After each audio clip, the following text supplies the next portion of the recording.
give thee another binding for it. And he answered, I will not give thee my binding. And Jezebel his wife said unto them, Thou shalt now, brethren, the kings of Israel, arise, and eat bread, and let thine heart be mercy. I will give thee the binding of Naboth the Jezreelite. So she wrote letters in Ahab's name, and sealed them with the seal, and sent the letters unto the elders and to the nobles that were in his city, dwelling in Nazareth. And she wrote the letters, saying, Proclaim a fast, and send him forth out of the city, and stone him and stone that he died. Then they sent Jezebel, saying, Naboth is stoned and is dead. And it came to pass, when Jezebel heard that Naboth was stoned and was dead, that Jezebel said to Ahab, Arise, take possession of the vineyard of Naboth the Jezreelite, which he refused to give thee money. For Naboth is not alive but dead. And it came to pass, when Ahab heard that Naboth was dead, that Ahab rose up to go down to the vineyard of Naboth the Jezreelite to take possession of it. And the word of the Lord came to Elijah, and thou shalt speak unto him, saying, Thus said the Lord, Have thy peers and also taken possession?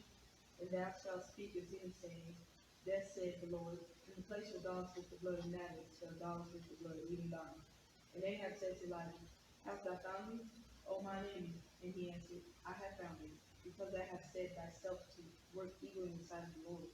Behold, I will bring evil upon thee, and will take away the posterity, and will cut off from Ahab him that hisseth against the wall, and him that is shut up and left in Israel. And will make thine house like the house of Jeroboam the son of Nebat, and like the house of Baasha the son of Ahab. For the provocation wherewith provocation wherewith thou hast provoked me to anger, and made Israel to sin. And of Jezebel also spake the Lord, saying, The dog shall eat Jezebel by the wall of Jezreel. Him that died for Ahab in the city, the dog shall eat, and him that died in the field shall the fowls of the air eat. But there was none like unto Ahab, which did sell himself to work wickedness in the sight of the Lord, whom Jezebel his wife stirred up. And he did very abominably in following idols according to all things that did the Amalekites, whom the Lord cast out before the children of Israel. And it came to pass, when Ahab heard these words, that he rent his clothes, and packed sackcloth upon his flesh, and fasted, and lay in sackcloth, and went softly. And the word of the Lord came to Elijah the Tishbite, saying, Seest thou how Ahab humbled himself before me? Because he humbled himself before me, I will not bring the evil in his days, but in his son's days I will bring the evil upon him.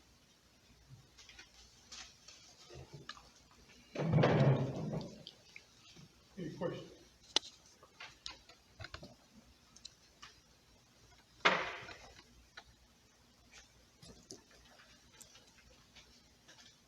When you're talking about wiping out everybody that pisses against the wall, that was a biblical way of saying all of the male relatives, his boys, would be wiped out. And that's what he's saying, just like I wiped out the legacy of Jeroboam, I'm going to wipe out your legacy with Ahab. The passage starts out with Ahab making a request.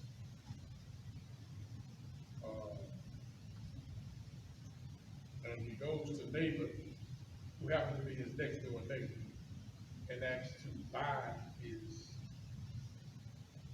vineyard. And this said, well, either I can give you another vineyard that's really worth more money, or I can give you cash for the vineyard, but I'd like to have a vineyard. Naboth says basically the vineyard is my father's legacy. It's what my father left me. In other words, I have sentimental connection with the land because this is my father's work. This is life. I'm sentimentally tied to this land. Ahab kind of takes that off. Let me just deal with this sentimental stuff too, because you know, now you're tied to stuff. You will lose a lot, especially when it comes to money. One thing my white brothers taught me, don't get tied to stuff. I sell and look at you. You don't hold on to stuff. See that? I was looking at Michael Strahan's, I just have to see all this, I'm trying to get it in there, but he was talking about his life, and he was saying how that kind of dad, his daddy told him, but son, if you can work and accumulate half of the life, I'll pay the other half, which is like, got him on a lawnmower, so he cut grass like crazy, and he saved up enough money to get his half of the bike, daddy bought the bike. Said all that because say he was sentimentally tied to the bike. He's a millionaire. He got money. Sad. His wife says, "Why are you sad? What you sad about?" And he tells her the story. You the king. You got to take that off of him. He's nobody. I'll get the land for you. Okay. Now, I ain't gonna give no lesson on human picture tonight. We're gonna talk about it. But I want you to observe how God deals with the matter. Because when everything went down, he does not talk to Jezebel. Nowhere he goes to Ahab. Because Ahab is the one who's responsible. What does she do? It's Jezebel. She takes his seal and seals a document that basically goes to the elders, the nobles, the well-to-do, and says, look, I want you to do this as a Belial. That's another way of saying some hood rats. These two fellas to come in and lie and say that he has cursed God and he has cursed the king. Okay? Those are death offenses. We look at Deuteronomy, the law said he was supposed to die by stone. She stipulates in her document, taking then and stone circumstances to acquire what they want to acquire. Kind of like Donald Trump Jr., y'all governor, who in a wheelchair, who said that they need to come back and work on this voter rights bill that's really giving opportunity for people to vote more now than before. What he doesn't say is that law also makes it possible that you can put your ballot in the box that you deposited in, but instead of that box being outside of the post office, I should say the polling place, it's inside. Well, the polling place is closed. You can only drop it during office hours. It's just helping me to vote better. It used to be if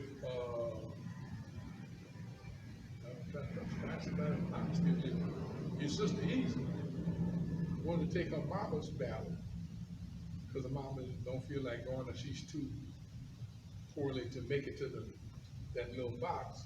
She could give that to her daughters. They put this in the box for her. She could do that. With the new bill, can't do that.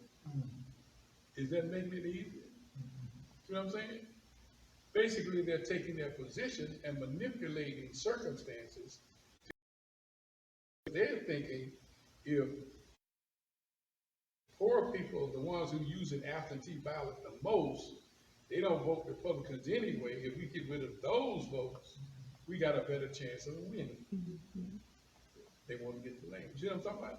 Using your position to manipulate the circumstances to get your outcome. We live in a society where the folk who have, just like they talk about taxes. See, one thing that y'all don't realize, y'all feel? You don't have to talk about rich folk, you don't have to talk about politicians.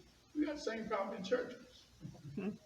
Black churches, where the folk in positions can make little rules and regulations to help what they want, instead of trying to do the right thing. I'm not going to get into details that I don't have time for. But what I'm trying to get you to see is Jezebel uses her power, basically, the power that she gained from her husband, who's the king. because she puts his seal on the document.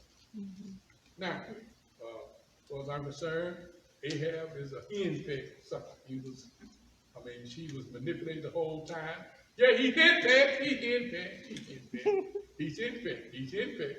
When you read the story, you'll find out most of what the evil was done really wasn't done by him when Elijah's running. Why he's running? He's running because Jezebel says, I'm going to kill your behind before this time tomorrow. Does Ahab know about that? He the one told him what Elijah did. Could he stop? Yeah. He could say, no, you ain't going to do nothing. You ain't going to touch. The homeboy stands back and let her do what you. He henpecked. But now, because you henpecked, don't relieve you of the responsibility of your actions. When she did that, she basically killed an innocent. Y'all remember when David killed that man to have his wife? And God intervenes? What does God do? He tells Nathan, go check it. And Nathan ain't no fool. So Nathan tells a story about a rich man got a whole bunch of sheep. He got flocks of sheep, cows, cattle, all the whole 9 yards. This man got one little lamb. It's like the house pet. Stays in the house, sleeps on it, like y'all let people run in your house, dogs run in your house. Anyway, he got his pet. He says, but when the man had a friend, he had to fix a lamb. Guess which lamb he decided? Pick one of those thousands of heads he got. Now he goes and gets this guy's pet and kills him. And David is livid. Who is it? I'm gonna kill him. He's gonna die before the sun. He said, thou art the man. I'm talking about you. Well, now he's got power, he's got prestige, and understand something. David could have easily said, that's why God says he's a man after God's own heart. Don't confuse God's forgiving you with God requiring restitution from you. Because even though we are forgiven, there are always consequences to our sin. Even though we are forgiven, there are always consequences to our sin. So that David is forgiven, but there are consequences. Baby dies, this whole list of stuff he lost. Okay. But a man, I consider he's a man after God's own heart because he's true with God in terms of his worship of God. He has crazy worship. He was praising God. He started putting his clothes on. Got plumb naked in public. And you remember Saul's daughter. She didn't want to be married to him. So she's older than him. And he goes on, he's making a fool of himself. Out naked. They say, you thought I made a fool of myself? Then you watch me. I say, when it comes to praising God, I don't care your attitude. I'm not praising to be approved by you. I'm not praising to have you think good of me. I'm praising because you don't know what God has done for you. You don't know where God brought me from. See, he was a man after God's heart. But it does not eradicate the fact of blood. Wow. Believe it or not, God will intervene. And you will have to reckon with God. What did God say? You thought you got away with it? You got the land? Guess what? I'm going to punish you. I'm going to not just kill you. I'm going to wipe out the memory of you. All of your male children will die. The same dogs that lick the blood of Nathan, they're going to lick your blood in the same field. Dogs will eat Jezebel, for those of you think he got away. He's never talked about it. I didn't see a whole lot of religious feedback from that. I listened to the whole thing that morning. The part I heard from ABC, I didn't hear the name God. I was waiting for somebody to say, Bless God. I was really moved by that. Here's a lady that has been discriminated for 60 years. And here it is, 60 plus years later. God blesses her to go up into space. It's kind of like what we're talking about in terms of God can rectify wrongs. You know, and I'm waiting for somebody just to say, bless God. When they were going up, I was praying, Lord, don't let anything happen. Explore, grow, imagination increases. And sometimes we get kind of complacent. We don't want to adventure. We don't want to get out of our box. And sometimes, you know, God will always stretch you. God will always stretch you. I mean, whatever you want to say, I think God had something to do with these billionaires. People are criticizing them for using their money to go out of space, which to me is asinine. I mean, first of all, it's their money. It's private money. But the thing is if you're all that concerned about all the hungry people, why y'all spending all this crazy money on these ads for political ads? You know how many millions of dollars it's spent on that mess? Nobody said nothing about poor people then, feeding the hungry then. Because this show would make more sense feeding hungry people than buying some paper handout to folks with your picture on it. But they don't say nothing about that. That's, the logic kind of escapes me. You worried about people, and then you're looking at people investing their money and look at the benefits. Do you know how much we benefited from the space program? Y'all got, they said Tang, instant orange juice, that you ain't never heard that no more. That came from the space program. There's some things we do now we take for granted. A lot of that was discovered during the investigation and the investments in the space program. You don't know what God's going to use this program now to bring back that's going to benefit society. Don't be so small and minuscule that you're going to judge what's going on when you don't really talk to God about it. And always want to point a finger at somebody, talk about what they're not doing. It bothers me that, you know, they don't say nothing about Trump wasting money, but they're going to find these people wasting money because they're investing in a space program. That's another side. God sends Elijah and says, you will pay. Final point. Talk about mercy. We talk about gospel in the chapter. As evil as he is, as negative a character as he is, with the kind of resume he had, he still, the Bible says, put on sackcloth and pleaded with God to have mercy. As sorry as he is, as sorry a resume as he had, as sorry a background as he had, he repents to God, and God forgives him. Now, God doesn't say, okay, I ain't going to kill nobody. God doesn't say, I'm not going to take that off. He still got to deal with the consequences of his action. But look what God said. Even Jezebel may have, you can't say that, but she died. I can't chronologically know before or after he died.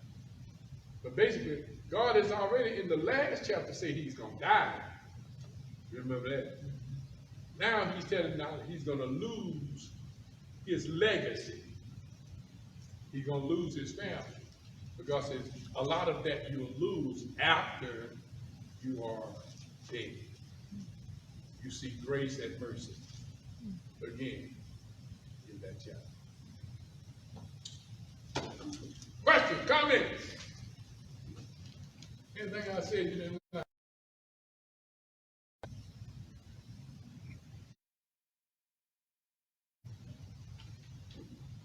Anything you want to inquire about? Those things that make an impact. What's up, Sister McDonald? You got no question? A lot of personal stuff. I'll say no question from the chat. What's the question? Have to be careful, because a lot of times we'll put them as men Ahab, sometimes will be benefit most if we ask the question, where have I been Ahab in my lifetime? What areas of my life do I have control over? And I looked out for my self-interest more than doing the right thing, the thing that God would want me to do.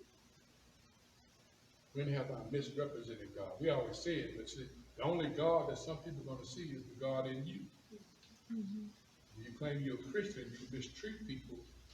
Some people look at that as, well, that's the only God that they got. I don't need that. If that's the best God can do, if He's doing that through you, I don't need that. Sometimes we let God down because we misrepresent Him. Mercy. Some people